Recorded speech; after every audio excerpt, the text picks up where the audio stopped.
Remue ménage. Remue ménage.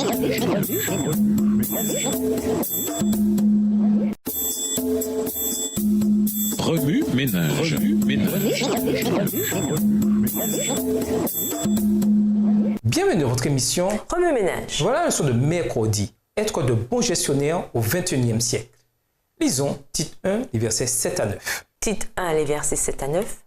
Car il faut que l'évêque soit irréprochable comme économe de Dieu, qu'il ne soit ni arrogant, ni colère, ni adonné au vin, ni violent, ni porté un gain déshonnête, mais qu'il soit hospitalier, ami des gens de bien, modéré, juste, saint, tempérant, attaché à la vraie parole telle qu'elle a été enseignée, afin d'être capable d'exhorter selon la saine doctrine et de réfuter les contradicteurs. L'essence de la gestion chrétienne de la vie est demeurée la même depuis la chute.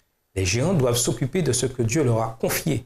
Les Écritures foisonnent de bons, Genèse 39, verset 9, et de mauvais, 1 Roi 16, verset 9, gérants. Dieu nous a confié le soin du monde matériel et des vérités spirituelles dont nous sommes dépositaires. Nous devons en toutes choses nous acquitter fidèlement de nos responsabilités découlant de gestion chrétienne. Luc 16, versets 10 et 13. Paul écrivit à Tite que le gérant doit être hospitalier et aimer ce qui est bien. Il faut qu'il soit raisonnable, juste, saint et maître de lui. Il doit être fermement attaché au message digne de foi, conforme à la doctrine reçue. Tite 1, les versets 8 et 9. Mais à quoi ressemble un bon gérant au XXIe siècle? La réponse varie selon l'individu. Néanmoins, tout bon gérant se conforme à ce qui suit. Premièrement, un bon gérant garde son cœur. Proverbe 4, verset 23.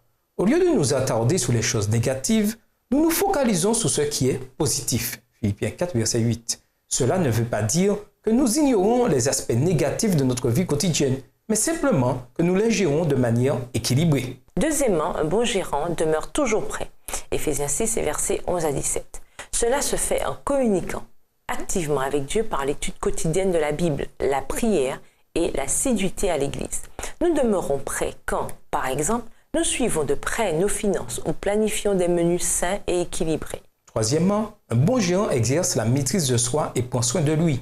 Corinthiens 9, versets 24 à 27. Nous souvenons que notre corps est le temple de Dieu. Corinthiens 3, verset 16. Nous nous efforçons personnellement de choisir ce qu'il y a de mieux pour notre santé, bien manger, s'abstenir d'alcool, faire de l'exercice. Nous prenons également soin de notre santé mentale. De bons gérants devraient chercher de l'aide aux besoins, que ce soit sous la forme d'un ami ou d'un partenaire de redevabilité ou d'un professionnel de la santé mentale. Quatrièmement, un bon gérant traite bien ses semblables. 1 Pierre 4, verset 10.